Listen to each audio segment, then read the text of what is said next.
Welcome to The Explainer. Today, we are breaking down the RBI's Integrated Ombudsman Scheme from 2021, and we're covering all the latest updates. This is one of those topics that's absolutely crucial for your upcoming exams, so let's get right into it. Okay, so here's our game plan. First, we'll tackle the whole one nation, one ombudsman idea.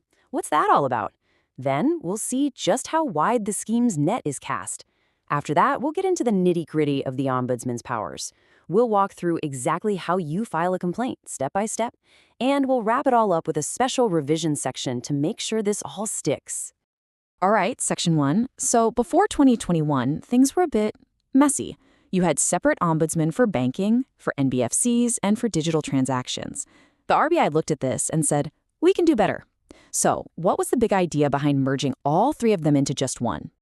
Well, it really all comes down to one word: simplicity. The main goal was to create a single place, a single point of contact for any customer with a problem. No more trying to figure out where to send your complaint. The whole thing is designed to be totally free, super efficient, and to just take the headache out of the process for you. Now, this timeline is so important because it shows you that this scheme isn't just a static document, it's evolving.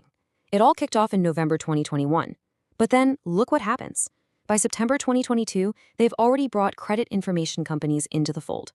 And if we look ahead, from November 2025, it's getting even bigger, covering state and central co-op banks. Knowing this sequence of updates, that's potential exam gold right there. So we know the scheme is growing, but who exactly does it cover today? A really common exam question is something like, who can you actually complain against?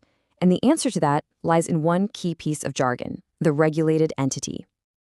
And here it is, regulated entity, or RE for short. This is the official term you need to know.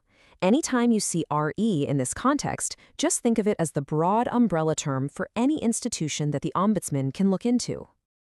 Okay, I'd suggest you screenshot this slide because this is your ultimate cheat sheet. This is the complete, updated list. And pay very close attention to those numbers in the parentheses. For urban cooperative banks, it's deposits of 50 crore rupees or more. For NBFCs, it's an asset size of 100 crore or more. Trust me, examiners absolutely love asking about these specific thresholds. Here's another key definition for you: deficiency in service. This is the legal foundation for any complaint you might file. And check out the wording here. It's any shortcoming or inadequacy. This means it doesn't have to be about a financial loss. You can file a complaint just because the service was poor, even if you didn't lose a single rupee. Right, so now we know who's covered, let's dig into what the Ombudsman can actually do for you. This next part is all about the numbers. These are the data points you've absolutely got to commit to memory for your exam. Now, this is a classic trick question, so be ready for it. Let's say you have a dispute worth, 1 crore rupees. Can you take it to the Ombudsman? Absolutely. There is no limit on the amount you can dispute. But, and this is the big but, the amount of compensation the Ombudsman can actually award you, well, that has a cap.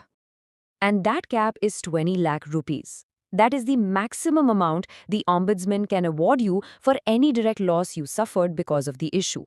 And it's really important to remember, this is separate from the original amount you were disputing. But wait, there's more. On top of that 20 lakh rupees, the Ombudsman can award an extra 1 lakh rupees. What for? This is specifically to compensate you for the hassle, the mental anguish, the time you spent, the expenses you incurred chasing this thing down. So, in total, the award could potentially go up to 21 lakh rupees, plus whatever the original disputed amount was. Okay, let's walk through the actual process. For your exam, knowing these steps and, more importantly, the timelines is just non-negotiable. It's critical stuff. So remember this sequence. It is a hard and fast rule. You cannot, I repeat, cannot go straight to the Ombudsman. You have to give the bank or the NBFC a fair shot to fix the problem first. So you complain to them, and as soon as you do, a 30-day clock starts ticking for them. And here is the second critical timeline. Let's say you get a reply from the bank, but you're not happy with it. From that day, you have exactly 1 year to go to the Ombudsman. But what if they just ignore you? What if you get no reply at all? Well, then your window is 1 year plus those first 30 days. This is another area where exams love to pull questions from. It's not just about knowing how to complain. You also have to know why a complaint might get thrown out. These reasons are perfect for those tricky elimination-style questions. For example, you can't complain that your loan's interest rate is too high. That's considered a commercial decision of the bank. All right, we've covered a ton of ground: the why, the who, the what, and the how. Now let's make sure all this information gets locked in tight for your exam. It's revision time. Let's be honest, trying to remember all those different types of institutions under pressure can be tough. So let's use a really simple memory trick, a mnemonic, to help us recall the 4 big categories of regulated entities. Just remember this phrase: all banks, NPC. It's super simple. All banks is your catch-all for commercial, regional, rural, and co-op banks. Then you have N for NBFCs. Just don't forget that 100 crore rule. P is for system participants, so think your mobile wallets. And C is for the new kids on the block, the credit information companies. All banks, NPC. Simple, right? So, this is it, your final cram sheet. If you're short on time, these are the 5 points you absolutely must know. First, the purpose: one nation, one ombudsman. Second, know the latest additions, especially the CICs. Third, memorize those compensation numbers: 20 lakh plus 1 lakh.